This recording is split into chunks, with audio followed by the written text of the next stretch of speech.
Bismillahirrahmanirrahim. Assalamualaikum warahmatullahi wabarakatuh. Baik, selamat pagi anak-anak. Bagaimana kabar kalian? Oke, sebelum memulai pelajaran, mari kita berdoa menurut keyakinan dan kepercayaan masing-masing. Berdoa, mulai. Oke, terima kasih. Selanjutnya, apakah ada yang tidak masuk pada pagi hari ini? Oke, terima kasih. Masuk semua ya. Apakah ada yang tahu kita hari ini akan membahas materi tentang apa? Ya, benar. Mengenai teks berita. Ada yang tahu teks berita itu apa? Oke, jadi berita adalah kabar, cerita atau keterangan mengenai kejadian atau peristiwa hangat yang sedang terjadi. Dan menurut istilah, teks berita adalah suatu teks yang berisi informasi mengenai suatu hal, kejadian atau peristiwa yang terjadi dan masih hangat dibicarakan oleh banyak orang. Sebuah berita harus berdasarkan fakta, tapi tidak semua fakta diangkat menjadi sebuah berita. Jadi teman-teman, jika kita ingin menuliskan sebuah berita, kita harus berdasarkan fakta, agar tidak ada pihak yang terprovokasi oleh berita kita. Oke, selanjutnya struktur teks berita.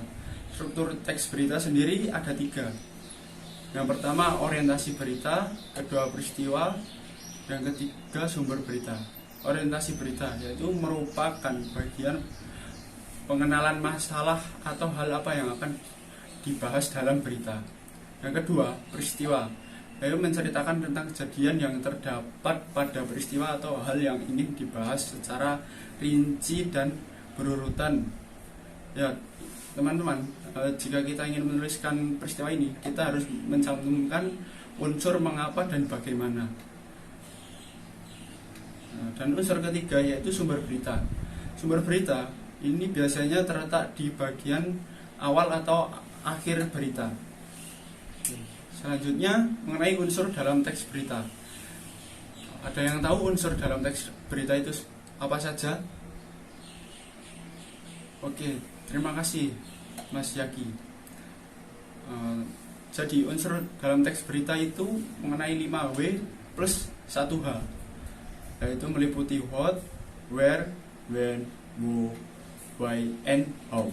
What, peristiwa apa yang terjadi, where, di mana peristiwa terjadi, when, kapan peristiwa terjadi, who, siapa yang terlibat dalam peristiwa, why, mengapa peristiwa bisa terjadi, dan how, bagaimana peristiwa terjadi. Oke, sampai di sini ada yang ingin ditanyakan? Oke, jika tidak ada, mari kita lanjutkan materinya, yaitu mengenai ciri-ciri teks berita.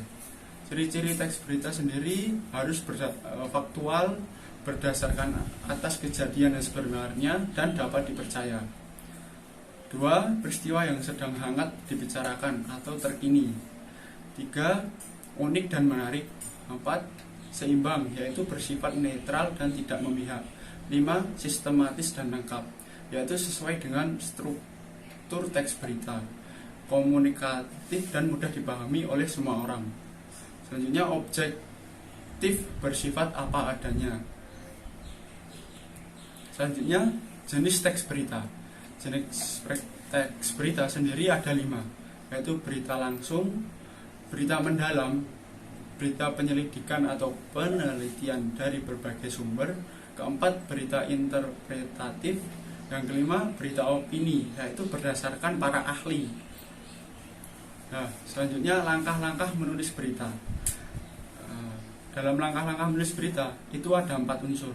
Yang pertama yaitu menentukan dengan pasti sumber berita, yakni berupa peristiwa yang menarik dan menyangkut kepentingan orang banyak. Yang kedua, mendatangi sumber berita, yakni dengan mengamati langsung dan mewawancari orang-orang yang bersangkutan dengan peristiwa tersebut.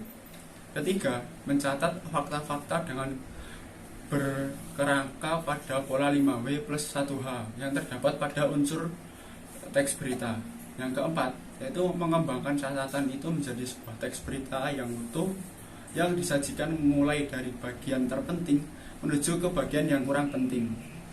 Oke, selanjutnya mengenai membacakan teks berita, yaitu ada 3 unsur penting dalam membacakan teks berita. Yang pertama, mengenai lafaz dan pengucapan yang jelas, intonasi yang benar, sikap yang benar.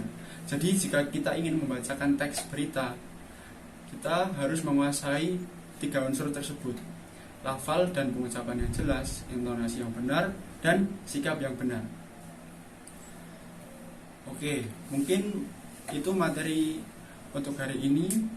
Jika ada yang ingin ditanyakan, persilahkan.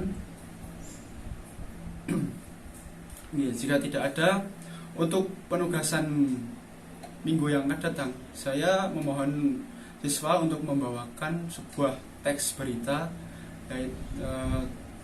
mencarinya di laman internet maupun di koran, yaitu korannya bisa disobek untuk dibawa ke sekolah.